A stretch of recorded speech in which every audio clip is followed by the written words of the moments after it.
Yang pertama, tips dari saya, change. Kita harus mau terima change, harus siap change. Jadi selalu lihat, jangan lihat masa lalu, lihat ke depan. Dan yang ketiga, persistent dan konsisten.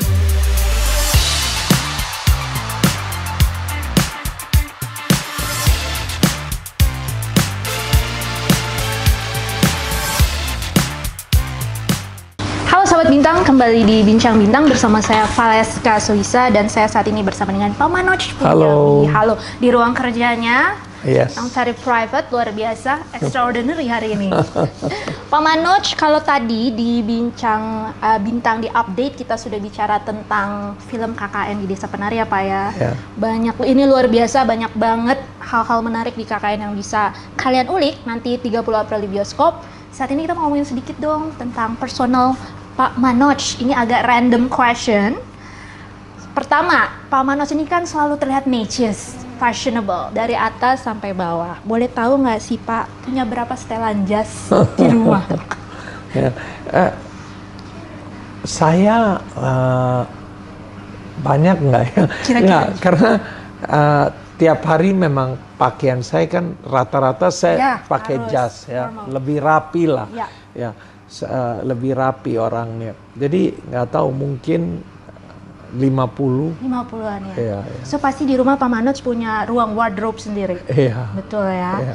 Nah, kalau bicara setelan jas pria itu juga penting, sepatu kemudian jam tangan. Betul ya Pak Manoj? Iya. Kalau sepatu ingat nggak kira-kira aja berapa pasang sepatu di rumah? Aduh. Nggak, saya suka beli baru tapi jarang dipakai, lupa terus pakai yang lama. Tapi ada, jadi nggak tahu ya, mungkin banyak lah, saya nggak tahu, 25. Iya. Karena suka pakai udah telanjur nyaman ya. Nyaman ya. Ada yang kebesaran enak pakai. Terus kalau kesempitan jarang pakai. Terus saya nggak rela. Nggak rela dibuang. Nggak rela dibuang, jadi koleksi. Koleksi, tapi kalau saya lebih udah ini kayak jas pun atau pakaian, saya cepet muterin. Jadi saya bakal donate, bakal nyumbang, gitu. Ya. Jadi cepet gitu. Nggak maksa harus banyak, tapi lebih rapi. Ya, yang dibutuhkan, yang pakai tapi. Biasanya kalau seorang Pak Manoj, kalau untuk setelan suit ya, itu harus bikin di desainer tentu atau beli? Beli aja ya? Beli. Beli ya. Dan beli yang penting reasonable, bagus fittingnya. Jadi nggak harus brand gitu. Oh gitu Pak. Nggak. Memang orang suka ngomong duit nggak bohong, tapi kadang nggak perlu juga. Oh gitu Pak. Tergantung. Karena fitnya yang bagus itu lebih penting. Dudukannya ya, bagaimana. Iya. Kalau jam tangan, Pak Manoj suka koleksi nggak? Oke, nggak terlalu lah, nggak paling ada 3. Ya. Ya. Next question nih, Pak Manoj kenapa sih suka banget sama angka 7? Nah ini lucu nih. Kenapa Pak? Waktu kecil, saya paling suka obses dengan film James Bond. Oh, 007. Iya. Jadi itu benar-benar obses banget sama James Bond. Dan saya lahir 7 Desember. Oke, kayaknya jodoh banget. Jodoh, ya. Tapi dulu pas punya mobil, pengennya B7, tapi mahal, nggak sanggup. Jadi saya coba untuk dapat 777. Ya, benar. Ya. Sekarang karena udah 777, biarpun lebih sanggup untuk bikin B7, ya udah 777. Tetap 777. Ya, nomor telepon 777. Oh, 777 juga. Semua, kantor, rumah, handphone, apapun yang connection dengan saya 777. Bank account 777 minta juga dari bank. Waduh, Pak udah ketahuan 3 belakangnya nggak apa-apa ya? Nggak apa-apa. Coba dia cari 7 ke depan. Wow, Pak, kenapa sih suka banget sampai obses banget sama? Ya itu dari James Bond, ya, benar. Karena saya suka James Bond banget. Ceritanya, gayanya. karakternya, Oh, karakter. karakter zaman Octopussy semua. Octopus. Ya, terus saya nonton juga dari 60-an, biarpun udah lama nontonnya. Film James Bond dulu bisa nonton sampai 60-70 kali satu film. Hah, satu film ditonton tonton Ulang. Itu dari zamannya Roger Moore jangan-jangan ya? Iya, Roger Moore. Sean Roger Moore Connery. 80-an. Iya, Oh Sean my Connery. god. Iya, so kalau ngomong jujurnya dari James Bond. Tapi ngomong-ngomong udah pernah bikin film yang James Bond belum? Yang agak gitu. Sampai sekarang belum. Why, Pak? Itu Ya kan belum obsession. waktu. No, gini. Passion and liking and the business beda. Sekarang kalau saya bikin film James Bond semacam spy movie di Indonesia, first of all nggak believable. Budgetnya mau berapa? Oh ya, betul. Mau 100 miliar pun nggak ada arti.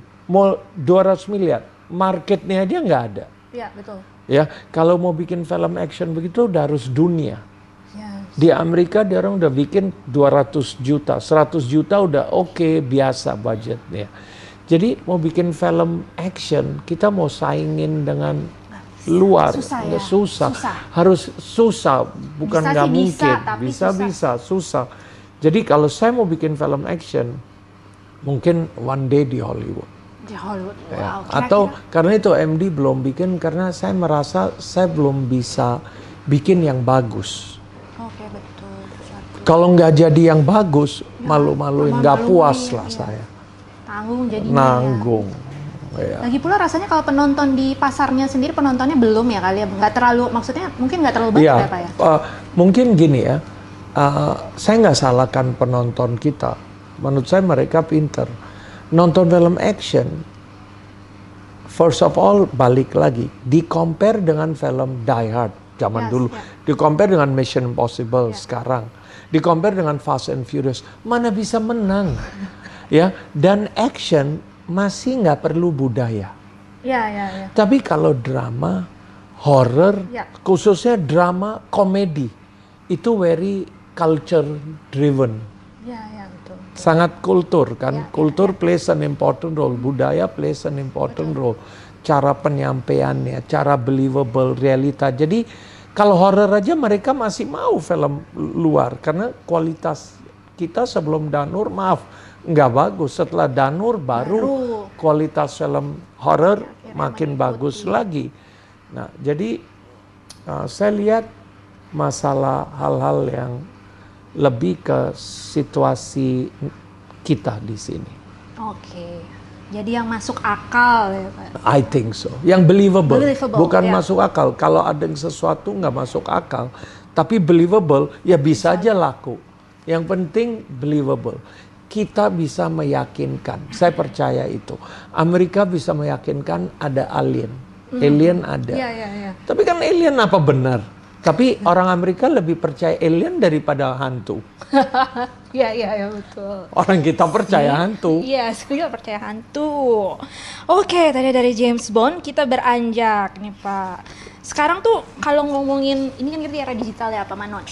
Tantangan di era digital ini apa? Kan banyak sekali ya pertumbuhannya, perubahannya sangat cepat.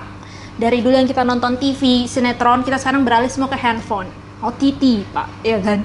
Nah, untuk sebagai pebisnis, pebisnis seperti Bapak, tantangannya tuh apa aja sih yang terbesar saat ini? Kalau saya nggak merasa tantangan selalu ada. Tapi kalau kayak masa digital ini, OTT-nya berkembang lebih pesat, lebih cepat, itu yang saya mau. Karena gini, saya tidak khawatir dengan change. Kalau ada perubahan, change, saya paling seneng. Karena orang harus adaptasi, harus terima dulu. Saya udah cepat terima, udah cepat adaptasi. Jadi saya lebih bisa unggul, lebih cepat. Lebih the front runner. Kalau saya takut, saya ini, saya itu, ketinggalan kereta. Jadi memang ada ungkapan katanya yang kuat itu, yang menang itu bukan yang kuat, tapi yang paling cepat beradaptasi. 100%. Ya. Tapi paling kuat, paling ini penting juga ya. Tapi yang pasti kalau mau menang harus bisa adaptasi. Luar biasa, seperti itu guys. Nah Pak Manoj ini punya 3 anak betul ya Pak ya? Betul. Yang sedang beranjak dewasa. Betul. Paling tua usia 21. Pak Manoj punya anak remaja-remaja seperti ini, yang paling ditakuti sebagai seorang ayah apa sih? Paling apa? Ditakuti, khawatir, yang paling dikhawatirkan juga. Pokoknya saya harap anak saya jangan ke jalur yang nggak benar, ya. Tapi kalau ngomong paling ditakuti drugs ya. Drugs ya. Ya. Karena drugs dari zaman dulu sampai sekarang nggak berubah. Jangan sampai kepengaruh lah. Itu amit-amit. Yang lain asal benar ya, baik, jangan jadi sombong, ya itu kita takut karena kalau sekali kita sombong lupa diri, jadi udah nggak disukai. Jadi itu buat saya itu saya suka takut. Ya, jadi makin sebaik mungkin lah. Jadi orang baik. Jadi saya nggak mau ngomong jadi maunya jadi orang baik. Jadi itu penting. Saya nggak senang kata-kata apa yang paling ditakuti. Itu selalu negatif konotasinya. Lebih enak apa yang diinginkan. Apa yang diinginkan. Ya, jadi orang baik. Mungkin itu lebih enak. Karena ngomong apa ditakuti, kita nggak mau bawa. Ya sih, itu negatif. Negatif. Nanti kita bawa orangnya, universe-nya kayak ketarik. Kita ngomong aja apa yang diinginkan. Jadi orang baik. Udah jadi orang baik dan jalankan hidup dengan baik aja. Yang lain gampang. Iya kan, karena gini, kalau kita udah punya edukasi, udah pintar, kita udah nggak mungkin melarat istilahnya. Betul kan, edukasi sangat-sangat penting dan mereka udah dapat dan udah punya. Udah tinggal itu aja, yang penting jadi orang baik. Oke. Sosok ayah yang friendly banget atau yang galak atau tegas? Friendly tapi berprinsip. Friendly tapi berprinsip. Ya. Jadi ada hal-hal yang memang harus ada pakem-pakemnya ya. Ya. Apa sih yang paling prinsipal buat seorang Pak Manoj Punjabi untuk anak-anak nih? Konsistensi, disiplin, ya, and that's it. Nggak terlalu ini ya, nggak ribet. Konsistensi ya. Iya. In everything, I mean like Iya, consistency. Okay. Because consistency is very important. Ya, karena nanti itu perginya marahnya kemana-mana juga. Exactly. Ya, betul. Ini banyak banget loh pelajaran-pelajaran positif luar biasa kalau disimak ya dari Pak Manoj dari tadi. Terus Pak Manoj juga pengen tahu karena penampilannya sangat looknya keren, shape banget bodinya. Ada diet rutin nggak sih? Dietnya saya dari jam nggak makan, nggak minum dari jam 1 pagi sampai 8 pagi. Waktu tidur, nggak, saya bercanda. Aku udah dengerin bercanda. Pola makan sehat. Itu joke ayah saya. Nah, jadi kalau saya makan rata-rata dari rumah, biarpun ada 5 restoran canggih di sini terbaik, tetap pergi ke sana sebagai tamu, jadi nggak sering makanan dari rumah. Tapi kalau makan luar, wah saya sabet apapun oke. Jadi balance lah. Ya, kalau masalah diet balance ada yang karena by default yang enggak berkurang. Saya suka jajanan apapun suka, tapi di balance. Kalau lagi ekstrim hari itu 2-3 hari ke depannya akan ya. Oh, jadi di balance tadi ya? Sangat di balance kalau makan. Jajanan favorit apa? Kalau saya selalu harus ada gula Jawa dan kelapa. Misalnya cendol, klepon. Nah, itu sangat tradisional Indonesia ya. Oh ya, itu the best dessert. Kalau the best dessert is Indonesian dessert. Oh, Indonesian bukan India justru. Gulab jamun gitu. Berat. Oh, berat ya justru. Enggak, saya nggak doyan makanan India. Gitu. Saya nggak doyan. Saya kalau dessert saya kira benar-benar Indonesia kan selalu ada, mau klepon kayak mau apa Ya, itu ya, ada ya. kelapa dan gula Jawa. pokoknya Itu udah jualan buat saya. Apapun itu udah jualan. Itu ya kodenya ya. Itu kodenya. Saya kira Pon, udah apa, tahu. Gula Jawa dan kelapa. Iya, kombinasi itu. Kalau workout, rutin apa yang dilakukan? Saya sekarang lagi intens yoga, jadi memfleksibel badan karena saya lihat itu long run. Dan udah setahun lebih sudah mulai dapet, sudah mulai bisa jiwai, udah mulai dapet gitu loh. Tapi weight-nya berkurang, tapi yoga yang more intense. Hanya yoga aja atau Yoga. ada paduan lain misalnya tadi cardio Ya kardionya ada, tapi lebih fokus di lagi ke yoga. Setiap pagi itu Pak atau Iya, ya atau makan siang, waktu makan siang. berapa lama biasanya? 1 jam. 1 jam aja. Setiap hari rata-rata. 6 sampai 7 hari seminggu. Dengan ini ya personal instructor. Personal ya? instructor, ya trainer. Baik, itu tadi bincang-bincang kita dengan Pak Manoj, seru banget. Oke, last but not least, boleh dong Pak Manoj mungkin 3 tips untuk sukses bagi anak-anak muda nih, khususnya yang di digital ya. Ya, kalau saya lihat yang muda-muda, yang pertama tips dari saya change. Kita harus mau terima change, harus siap change. Tanpa change kita nggak akan mau ke depan. Jangan, it's not about the past. Kalau kita lihat, kok udah sukses bikin ini tahun lalu, nggak ada arti. Kamu sukses kemarin apa? Jadi selalu lihat, jangan lihat masa lalu, lihat ke depan. Itu penting sekali. Dan yang ketiga, persistent dan konsistensi.